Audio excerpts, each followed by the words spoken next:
Hey, what's going on, everybody? This is my flip challenge 4.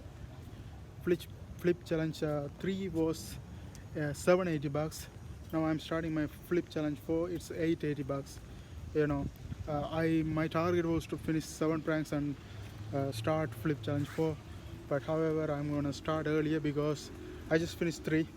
But I'm gonna start earlier because as I do videos, I feel like I'm being a little bit fat and I don't even feel much energy.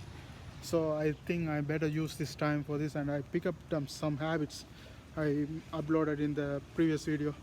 I picked up some habits. I think that's gonna bring some improvement. So as I make the money, I will also follow the habits.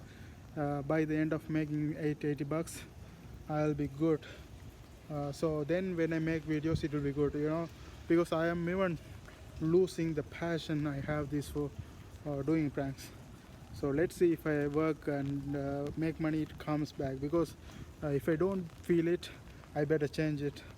So I'm changing it until I make 880 bucks and see if I really interested again to do pranks. If I'm interested after 880, I will do it again. See you guys later.